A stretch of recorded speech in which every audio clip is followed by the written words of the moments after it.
박근혜 씨는 이명박 정권의 국정원과 국방부 사이버 사령부의 댓글 대통령이지 민의에 의한 대통령은 아닌 것입니다.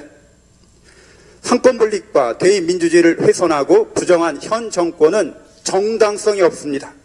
이것은 5.16 군사 쿠데타에 이은 12.19 사이버 쿠데타입니다. 이러한 치명적인 민주주의의 침해를 침묵으로 방관하는 것은 독재를 용인하는 것이고 정당화하는 공범이 되는 것입니다. 양심의 자유는 독재와 양립할 수 없습니다. 민주주의 원칙은 부정선거와 양립할 수 없습니다. 이명박 정부와 정통성 없는 현 정권의 폐해는 정치민주주의의 심각한 후퇴와 함께 경제민주주의의 몰락을 가속화하는 민영화의 독단적 추진입니다. 즉 철도와 의료를 비롯한 공공분야의 사유화입니다.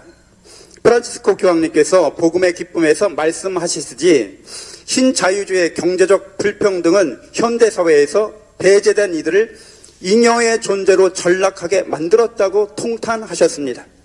우리나라는 OECD 국가 중 공공사회복지 지출이 꼴찌인 나라입니다. 그런데 이런 나라에서 공공분야를 민영화하겠다는 것은 비배제성과 비경쟁성을 원리로 삼는 공공재를 사유화하여 민간 부분처럼 경쟁시키고 가난하고 힘없는 국민을 배제하여 잉여의 존재로 만들겠다는 말입니다. 하나님께서 인간에게 주신 자유는 양심에 따라 살라고 주신 것이지 탐욕에 따라 살라고 주신 것이 아닙니다. 탐욕은 우상숭배입니다. 하나님이 주신 모든 재화는 독점되어서는 안 됩니다. 박근혜 씨는 자주 원칙주의자로서 처신합니다. 그리고 이러한 자신의 원칙에는 타협이 있을 수 없음을 자주 언명합니다. 그러나 민주주의 원리와 공동선을 위한 공공분야의 원리를 무시하고 부정하는 박근혜 씨의 원칙은 자신만의 독선입니다. 하나님의 뜻과 교회의 사회적 가르침에 어긋나며 당연히 인간의 양심에도 위배됩니다. 양심은 우리에게 연민과 측은한 마음으로 가난하고 어려움에 빠진 형제들을 자신처럼 여기라고 말합니다. 양심은 공정하고 공평하며 공의를 추구하라고 가르칩니다. 양심은 자명한 사실과 진실을 추구하라고 가르칩니다. 양심은 공동선을 추구하라고 가르칩니다.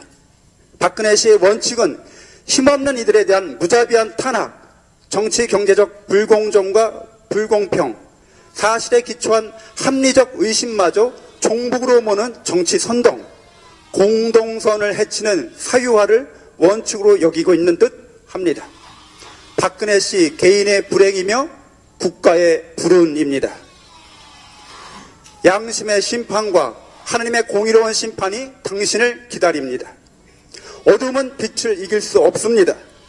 양심에 따라서 천심에 따라서 회개하는 것이 우리 모두가 함께 사는 길입니다. 박근혜 씨는 이미 드러난 명백한 사실에 따라 이명박 정권 하에서 자행된 부정선거 비리에 대해 철저하게 조사하고 처벌하여야 합니다. 그리고 마땅한 책임을 지고 사퇴해야 합니다. 또한 지금까지 국민의 동의 없이 추진되고 있는 민영화, 사유화에 대해 사과하고 모든 과정을 중단해야 합니다. 오히려 사회복지를 확충하기 위한 공공성 제고의 마지막 노력을 다해야 할 것입니다. 박근혜 율리안나 자매가 회개하여 고해성사를 받고 하나님의 자녀로서 하나님 나라를 위해 예수님의 충실한 제자로 거듭나기를 기도합니다. 아멘.